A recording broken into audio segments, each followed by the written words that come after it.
Bonjour à tous, ici Isabelle Jean de Marcher tous les jours, donc le lieu où on se retrouve pour partager et échanger des trucs et des astuces afin d'améliorer nos relations avec les autres. Aujourd'hui, je voulais vous parler de la persévérance. Vous savez, ce qui fait que vous faites quelque chose dans la durée, que vous continuez, vous persévérez. Et qu'est-ce qui fait que vous allez pouvoir persévérer? Ben, c'est tout simplement lorsque vous avez un rêve. Vous êtes bien d'accord avec moi que si vous évoluez dans la vie et que vous faites comme 95% des gens, c'est-à-dire faire les mêmes choses sans but, sans objectif, juste comme ça avec l'idée de faire tous les jours la même chose, ben, il ne va pas se passer grand-chose pour vous et la persévérance, ben, vous aurez beaucoup de mal à être dedans et à avancer dans votre vie.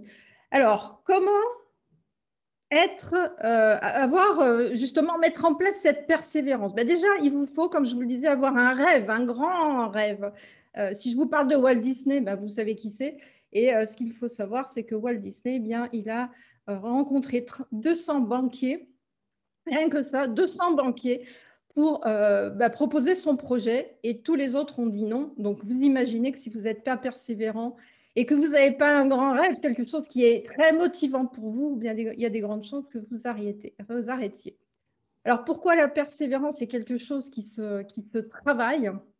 Eh bien, parce que nous sommes conditionnés, nous avons des habitudes, c'est-à-dire que notre corps fait des choses habituelles, donc ce sont des automatismes, on va dire, et pour aller vers votre rêve, pour continuer à être persévérant, eh bien, il va vous falloir faire plusieurs choses.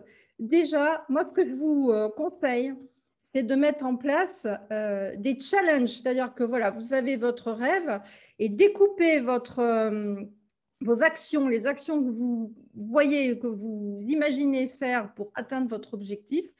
Bien sûr, vous découpez comme ça par petits tronçons, peut-être sur un an, sur 3 mois, et dans l'objectif d'atteindre quelque chose dans les 5 ans à 10 ans. Et si vous coupez par petits morceaux comme ça, ce sera beaucoup plus simple parce que vous allez pouvoir faire des choses qui vont être des challenges plus petits, on va dire plus simples à atteindre. Donc ça, c'est extrêmement important. Donc découpez votre objectif par tronçon, ensuite mettez en place des rituels. Alors ce sera des rituels pour récupérer et maintenir votre énergie. Au niveau alimentaire, il va vous falloir faire des choses régulières parce que tout ce qui est perturbant pour votre corps ben, fait que vous êtes dans le changement et le changement, ben, c'est quelque chose qui mange beaucoup d'énergie et qui perturbe. Donc, si vous avez des rituels avec des choses qui sont régulières, eh bien, vous mettrez votre énergie justement sur le fait d'aller mettre en place des choses pour votre rêve.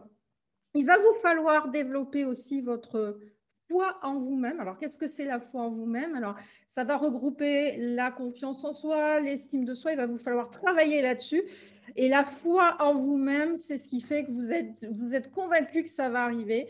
Vous ne savez pas quand, hein. Le truc, c'est de vous dire, voilà, mon pourquoi, c'est, voilà, j'ai un rêve. Le pourquoi, c'est ce qui va vous faire avancer. Ne cherchez pas à savoir comment. On est en train de le voir, hein. Mais voilà, le pourquoi, votre grand rêve, c'est ce qui va vous faire avancer. Un conseil aussi, lisez les biographies de personnes qui ont fait des choses extraordinaires dans le monde et vous allez vous rendre compte qu'elles ont voilà, fait des choses par étapes et qu'elles ont toujours gardé la confiance et qu'elles ont été persévérantes et qu'il leur est bien sûr arrivé des choses un peu compliquées dans la vie, ben parce que la vie n'est pas un long fleuve tranquille, donc il n'y a pas qu'à vous qu'il arrive des problèmes. Effectivement, arrêtez de vous cacher derrière des excuses si vous voulez avoir une vie qui sort de l'ordinaire, parce que si vous continuez à faire les mêmes choses, vous aurez les mêmes résultats. Et les excuses, ben, c'est ce qui fait que 95% des gens se cachent derrière les excuses. Je n'ai pas d'argent, je n'ai pas de temps, je n'ai pas ceci, je ne peux pas, je ne sais pas, je suis trop gros, je suis trop petit, je suis trop vieux, je suis une femme, je suis un homme, enfin bref. Donc, si vous vous cachez derrière des excuses, ben, vous ne ferez jamais rien et vous aurez une vie qui risque d'être une vie qui se finira par des regrets. Alors, comment est-ce que vous allez pouvoir maintenir tout ça? Parce que là, je suis en train de vous dire, bah, ça va demander des efforts. Oui, alors je vous rassure, effectivement, ça va vous demander des efforts, mais ce qui va vous permettre de garder le cap, hein, de continuer votre persévérance, c'est de penser à vous féliciter, vous récompenser. quand vous allez accomplir quelque chose.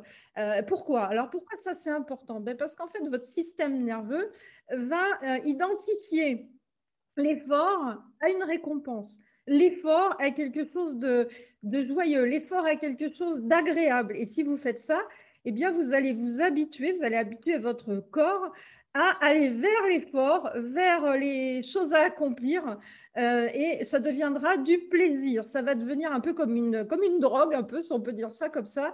C'est, je veux continuer à progresser parce que voilà, je me rends compte que wow, c'était tellement bien quand je l'ai réussi, yes, etc. Et donc, ça, c'est vraiment important. Et pensez aussi que si vous êtes sur cette dynamique, si vous faites ce que je suis en train de vous dire, bien, vous allez inspirer les autres. Vous avez certainement des gens que vous aimez autour de vous, des amis, des enfants, un conjoint. Eh bien, si vous êtes dans cette dynamique, que vous êtes positif comme ça, et que vous faites des choses qui montrent aux gens que vous êtes en train de changer de style de vie, que vous êtes en train de progresser, vous allez les inspirer. Vous allez leur donner envie de faire la même chose. Imaginez vos enfants. Si vous êtes en train de leur proposer de faire passer des vacances de rêve, alors que l'objectif, c'était d'aller chez la belle-mère. Alors voilà, vous êtes peut-être une belle-mère extraordinaire, mais il arrive parfois que le fait de passer des vacances chez la belle-mère, ce n'est pas forcément ce qu'on a envie de faire. Mais bon, vous voyez ce que je veux dire quand je donne cet exemple-là. Ce que je vous dis, c'est que si vous êtes dans cette dynamique, vous allez pouvoir vous donner le choix. Et une question à vous poser en fin de journée, si vous faites tout ça, mais que vous vous rendez compte qu'à un moment ça coince, ben, posez-vous cette question comme ça, cette question-là. Comment est-ce que tu te sens vis-à-vis de ton fils? Comment tu te sens vis-à-vis de ton conjoint? Comment tu te sens vis-à-vis de ces gens qui t'observent, qui t'admirent? Comment tu te sens avec ce que tu as fait dans la journée? Posez-vous cette question et peut-être voilà, vous aurez une certaine réflexion. Voilà ce que je voulais partager avec vous aujourd'hui. J'espère que ça pourra vous aider dans votre progression d'amélioration dans vos relations avec les autres. Je vous souhaite une excellente journée. Merci beaucoup pour votre écoute. Merci de mettre un j'aime, un commentaire si vous avez aimé. Bonne journée à tous et à très vite pour une prochaine vidéo.